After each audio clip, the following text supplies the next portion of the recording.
अस्सलामुअलैकुम my YouTube family, सब कैसे हैं। दुआ उम्मीद यही सब अपने अपने घरों में खुश और आबाद रहें, आमीन सुम्मा आमीन। आज हम बनाएंगे पकोड़ा मिक्स। ये मैं रमज़ान के लिए बना के रखूँगी ताकि रमज़ान में आसानी रहे, अलग अलग से मसाले ना डालने पड़ें। जब हमने पकोड़े बनाने होंगे तो फटाफट से हमारे पकोड़े बन जाएँ। सबसे पहले लेंगे हम यहाँ पे बेसन, 2 कप के करीब यहाँ पे बेसन लेंगे। अब लेंगे 1 बड़ा चम्मच दरदरा कुटा हुआ सूखा धनिया, 1 टीस्पून अजवाइन लेंगे और उसको थोड़ा सा कूट लेंगे। अब अजवाइन ऐड करेंगे। अब मैं ऐड करूँगी 1 बड़ा चम्मच भर के मैदा ऐड करने से पकोड़े बहुत क्रिस्पी बनते हैं। मज़ीद हाफ़ चम्मच मैदे का ऐड करेंगे। अब हम 4 चम्मच चिली फ्लेक्स यानी दड़ा मिर्च के ऐड करेंगे। आप अपने टेस्ट के हिसाब से ऐड कर सकते हैं। अब हम इसमें 2 चम्मच ज़ीरा के ऐड करेंगे और 2 चम्मच हल्दी के ऐड करेंगे।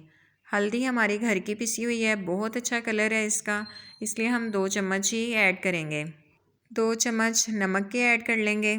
अब हम इसको अच्छी तरह से मिक्स कर लेंगे। मिक्स आपने अच्छी तरह करना है, ये ना हो कहीं नमक ज़्यादा हो जाए, कहीं पे मिर्ची ज़्यादा हो जाए, इसलिए इसको हम अच्छी तरह से मिक्स कर लेंगे। मज़ीद अच्छे फ्लेवर और खुशबू के लिए हम इसमें कसूरी मेथी ऐड करेंगे। ये घर पे बनाई हुई है, आप भी इसको बना सकते हैं। मेथी को पहले वॉश कर लें और फिर अच्छी तरह से उसका पानी ड्राई कर लें, फिर कटिंग करके आप धूप में सुखा लें। मेथी ऐड करके अच्छी तरह से हम मिक्स कर लेंगे और इसको एक जार में डाल के रख लेंगे। मैं जब तक मिक्स करती हूँ आपसे एक रिक्वेस्ट है, आप वीडियो को लाइक और शेयर कर दें, जो न्यू हैं वो चैनल को सब्सक्राइब कर दें। चलें जी, अब हम लेंगे अपना खूबसूरत सा जार और सारा पकोड़ा मिक्स इसके अंदर ऐड कर लेंगे। और आप लोग सुनाएं, रमज़ान की तैयारियां कैसी चल रही हैं। अल्लाह ताला हमें रमज़ान का एहतराम करने की तौफीक अता फ़रमाए, आमीन सुम्मा आमीन। चलें जी, पकोड़ा मिक्स को हमने जार में डाल लिया है। अगर आप ज़्यादा क्वांटिटी में बनाना चाहते हैं तो आप इस मेजरमेंट को डबल कर लें।